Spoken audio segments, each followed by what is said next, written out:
জীবনে বেঁচে থাকার কারণ যে তুই, স্বপ্ন অধরা রয়ে যেত না থাকলে তুই।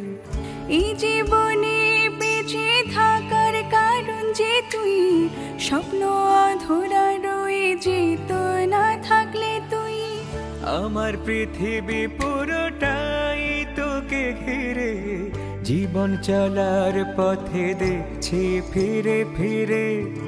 আমার পৃথিবী পুরোটাই তোকে ঘিরে, যাপন পরিক্রমায় দেখছি ফিরে ফিরে।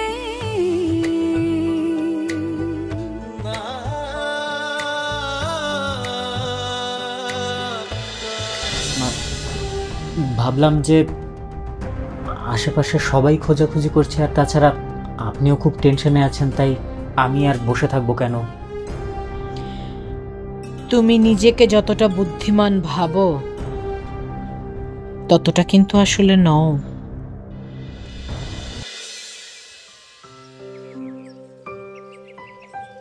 তো তোমারও কি ভোরে হাঁটাহাঁটি ডেইলি রুটিন?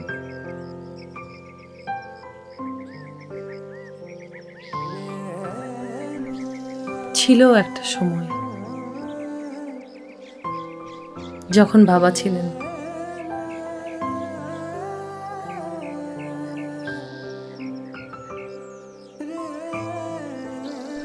হয়তো বললে বইয়ের মতো শোনাবে,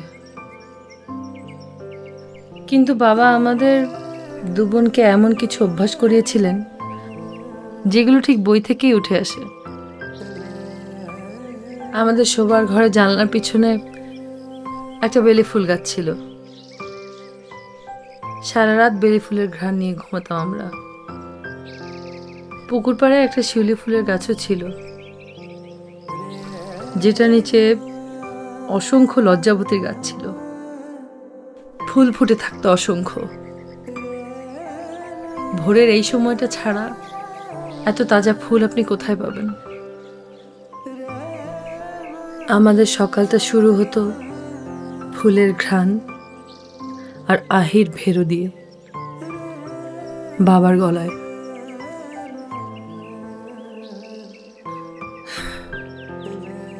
পরিবারের শেষ মানুষটাকে কাছছাড়া করার পর আজকে ওদের কথা খুব বেশি মনে পড়ছে। মালার সাথে কন্ট্যাক্ট করা গেল?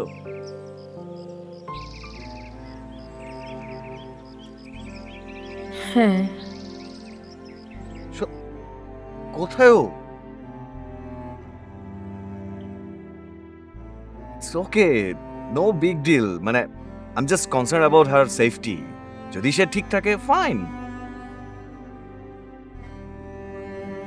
তোমার বাবার গানের কথা বলছিলে। বাবা গান গাইতে ভালোবাসতেন খুব। বাবার হারমোনিয়ামটায় সারাক্ষণ ফুলের গন্ধ মেখে থাকত। প্রায় সন্ধ্যায় বাবা হারমোনিয়াম বাজাতেন, ইমন রাগ আর তার সাথে ঝুরি ভাজা। চিনি আর ক্ষীর মাখিয়ে ঝুরি ভাজা খেতে বাবা ভীষণ পছন্দ করতেন। মালারও খুব পছন্দের খাবার সেটা।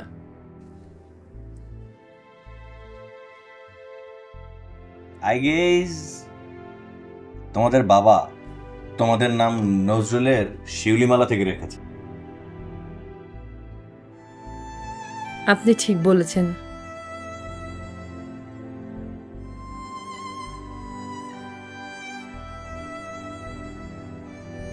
বাবা ভীষণ গান পাগল মানুষ ছিলেন।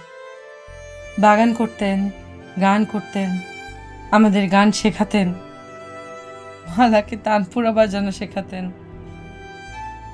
ওর গলায় সুর না লাগলে ওকে মারতেন। সে একদম বাই বুক একটা মানুষ ছিলেন, বইয়ের মতো।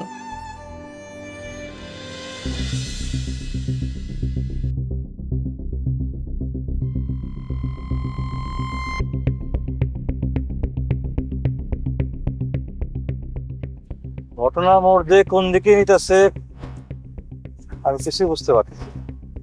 তুই কি কিছু বুঝতে পারতেছ?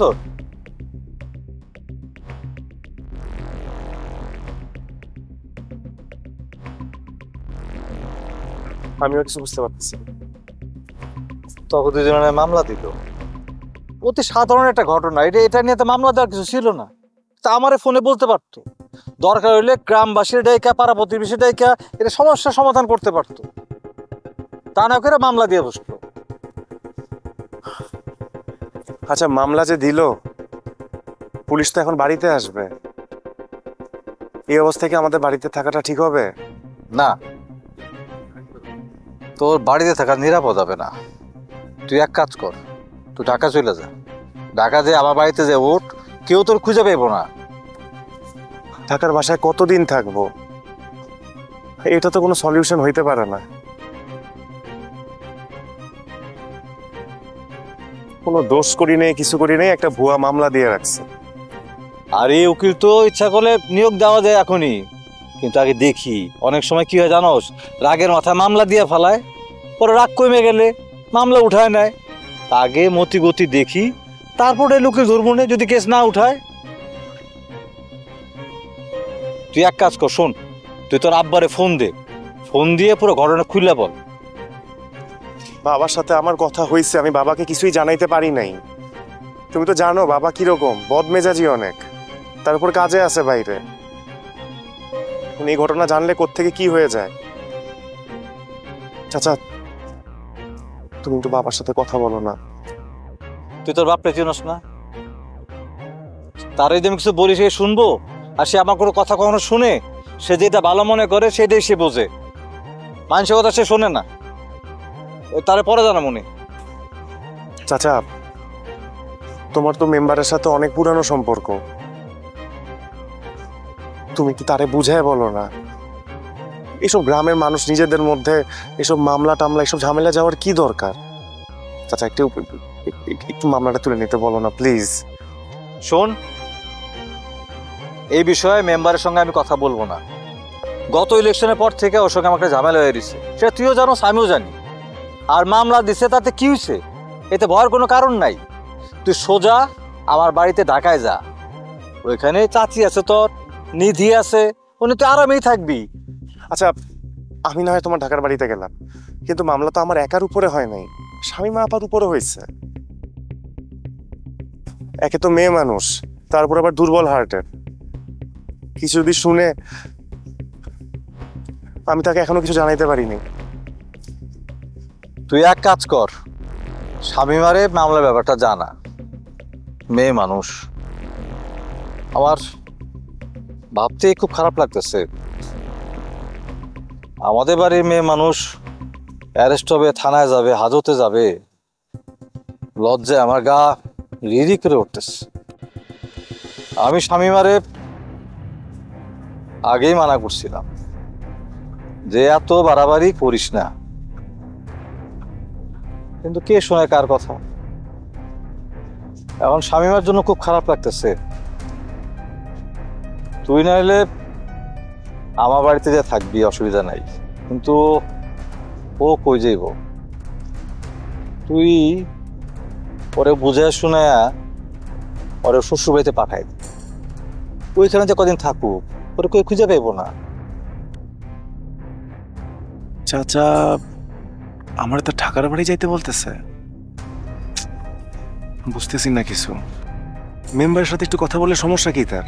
ইলেকশনের সময় কি নাকি একটু ঝামেলা হয়েছে, সেটা এখন ধরে বসে থাকবে? তাও আবার এই ফ্যামিলি ক্রাইসিসের মধ্যে। চাচার মতিগতি আমার ভালো লাগতেছে না। উকিল ধরতে বলতেছি, সেটাতেও রাজি না। বাবার সাথে কথা বলতে বলতেছি, সেটাতেও রাজি না। তাহলে কি তার ভূমিকাটা কি এই ফ্যামিলিতে? চাচা, তোমার মতিগতি আমার ভালো লাগতেছে না। কি রে, কি ভাবতেছ তুই? আরে এত ভাবা ভাবি কি আছে? তুই আমার বাড়িতে চলে যাবি, আর শামীমারে বুঝাই বলবি, ঠিক আছে? ও পাগলামিটা কমাইতে বলবি। ও কিন্তু পাগল কিছু বের শুনে কিন্তু পাগলামি করতে পারে একটা, ঠিক আছে?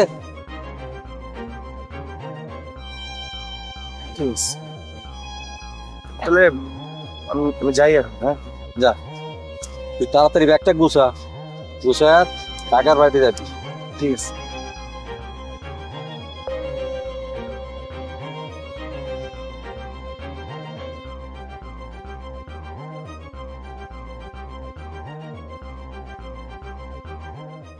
ভাতিজা চাচার উমর বুঝতে পারো নাই তুমি, হ্যাঁ? যাও বাড়িতে যাও।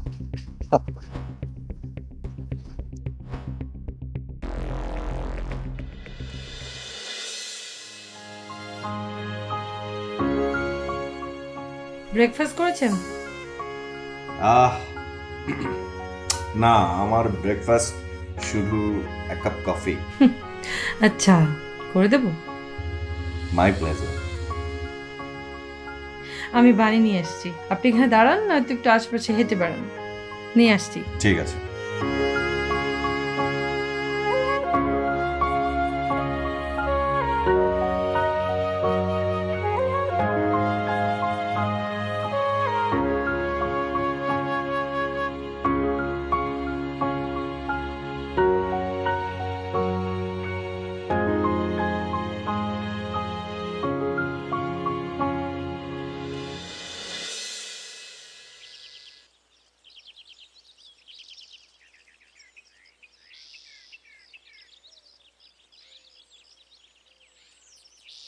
এক কাপ চা বানায় আনতে তোর এতক্ষণ লাগে?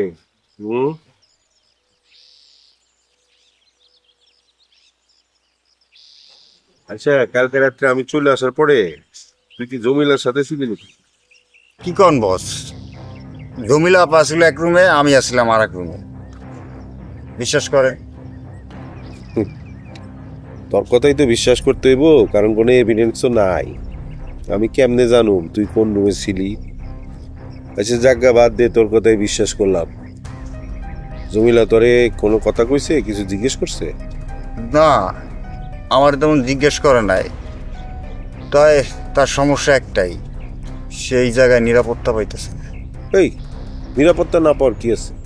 আমরা কি তারে মারছি, ধরছি? তুই মারছস না আমি মারছি? সেরকম কিছু ঘটে নাই, কিন্তু সে বুঝতে পারতেছে না তারা এখানে কি জন্য আটকায় রাখা হয়েছে। সে মুক্তি চায়। তোরে বলছে নাকি এরকম কথাবার্তা? বলে নাই, কিন্তু তার ভাবসাব দেখে বোঝা যাইতেছে। বস, আমি আপনার একটা রিকোয়েস্ট করি বস। এই যে মোবাইলে ভিডিওটা যে ধারণ করছেন আমার আর জমিলা আপার, এই ভিডিওটা যদি বস লিক আউট হয়ে যায়, অন্যের হাতে চলে যায়, তাইলে কিন্তু আপনার আমার সকলেরই বিপদ বস। ভালোই ভালো এখনো সময় আছে, ভিডিওটা ডিলিট করে দেন। আপনি জ্ঞানী মানুষ, আমার চেয়ে তো আপনার জ্ঞান অনেক বেশি। তুই এর আগে আমারে কইছস মোবাইল থেকে ডিলিটটা করে দিতে, আমি আগেই ভিডিওটা ডিলিট করে দিছি, বুঝছস? আরে ছাগল, তুই তো আমার আপন মানুষ, তোর ক্ষতি হোক আমি চাই না। শুধু তুই না, জমিলাও তো আমার আপন লোক, তারও কোনো ক্ষতি হোক আমি চাই না, বুঝছস না? বস, আপনি মোবাইলটা একটু দিবেন। এই হারামজাদা, মোবাইল চাস মানে? তুই কি প্রমাণ চাস যে আমি ডিলিট করছি কিনা দেখতে চাস? না না, সেরকম কিছু না বস, ওই যে আমার বাড়িতে একটু কথা কওয়ার প্রয়োজন, তাই দরকার মোবাইল। এই আমার মোবাইল দিয়ে তুই বাড়িতে কথা বলবে? তোর ফোন নাই? তোর ফোন দিয়ে তোর বাড়িতে ফোন দে। আমার মোবাইলের টাকা শেষ হয়ে গেছে, আর কথা কইতে পারি, তাই আপনার মোবাইলটা চাইছি। কথা আগে কবি তো।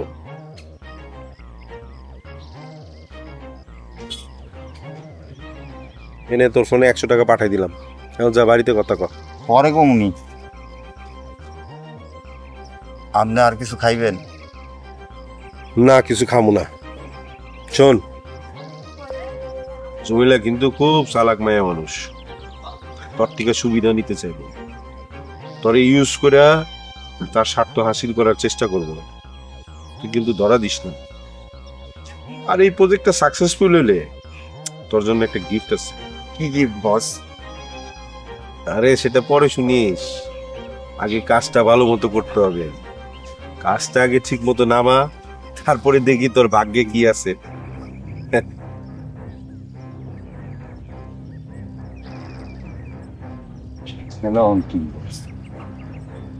চাটা ভালোই বানাইছিস। সবই আপনার আশীর্বাদ।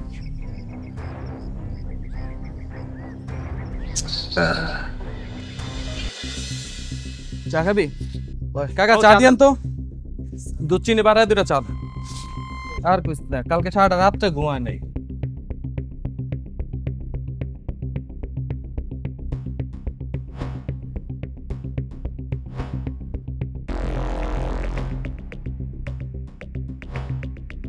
কাকা চা কি আরো দেরি হইব?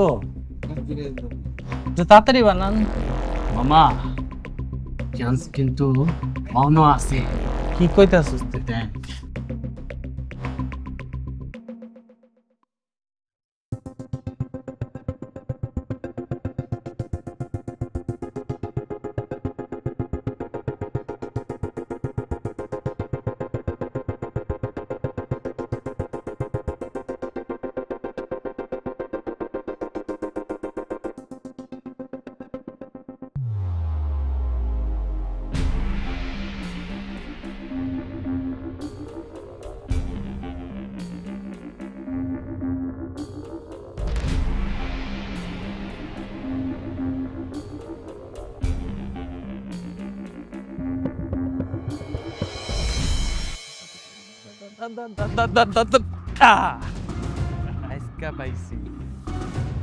কালকে রাতে 10 দিয়া পালাইছিলা, অহন কই যাইবা?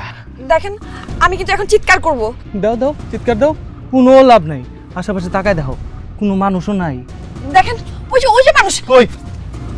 আরে দরস্তা তুই, আরে আগে তুই আগে ওঠ।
আপনি আপনি এখানে আপনি এখানে কি করছেন?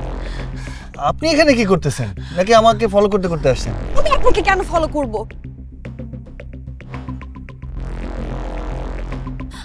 আমাকে ওরা চলে এসেছে, ওরা আমার পিছু লেগেছে। উঠুন উঠুন উঠুন।